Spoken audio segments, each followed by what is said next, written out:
Tollywood star hero power star Pawan Kalyan garu ఈరోజు ఆంధ్రప్రదేశ్ రాష్ట్ర రాజకీయాల్లో కీలకంగా వ్యవహరిస్తూ సినిమాలను పక్కన పెట్టి రాజకీయాలతో ఫుల్ బిజీగా మారిపోయిన విషయం మనకందరికీ తెలిసిందే. ఇకతిలో ఉండగా పవన్ కళ్యాణ్ గారు ఎట్లాగో రాజకీయాలతో బిజీగా ఉండడంతో ఆయన కొడుకు అఖిరానందన్ సినీ ఇంట్రెస్ట్తో చూడాలని మెగా అభిమానులు పవన్ కళ్యాణ్ గారి అభిమానులు కోరుకుంటున్న విషయం తెలిసిందే.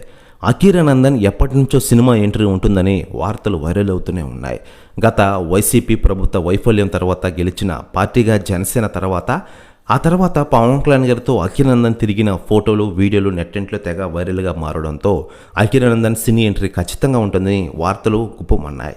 అయితే లేటెస్ట్గా అందుతున్న సమాచారం ప్రకారం పవన్ కళ్యాణ్ గారి ఇంటికి తాజాగా అఖిరా, రామ్ చరణ్ ఇద్దరు వచ్చారట. పవన్ కళ్యాణ్ గారితో కొద్దిసేపు ముచ్చటించారట ఇరువురు. ప్రస్తుతం న్యూస్ కూడా తెగ వైరల్ అవుతుండగా ఈ న్యూస్ వైరల్ అవుతోంది తెలుగు ఇండస్ట్రీలో. మరోవైపు పవన్ కళ్యాణ్ గారి సినిమాల విషయానికి వస్తే ప్రస్తుతం హరిహర వీరమల్లు సినిమాలో నటిస్తున్నారు ఆయన. ఈ సినిమా షూటింగ్ అయిపోయిన వెంటనే సినిమాని థియేటర్లో రప్పించే విధంగా ప్లాన్ చేశారట. మరోవైపు ఈ సినిమా అయిపోయిన వెంటనే ఓజీ సినిమాని కూడా కంప్లీట్ చేసి ఏడాది చివరిలో ఈ సినిమాని రిలీజ్ చేయాలని చూస్తున్నారు. డైరెక్టర్ సుజిత్ ఈ సినిమాని అత్యంత అద్భుతంగా తీర్చిదిద్దిన విషయం తెలిసిందే. ముంబై గ్యాంగ్స్టర్ పాత్రలో పవన్ కళ్యాణ్ గారు నటించిన తీరు అందరినీ మెప్పిస్తుందని ఇటీవలే చాలా రకాల ఇంటర్వ్యూలో తెలిపారు డైరెక్టర్ సుజిత్ గారు. దీంతో మెగా అభిమానులు, పవన్ కళ్యాణ్ గారి అభిమానులు ఈ సినిమాపై అంచనాలు భారీగా పెంచేసుకున్నారు.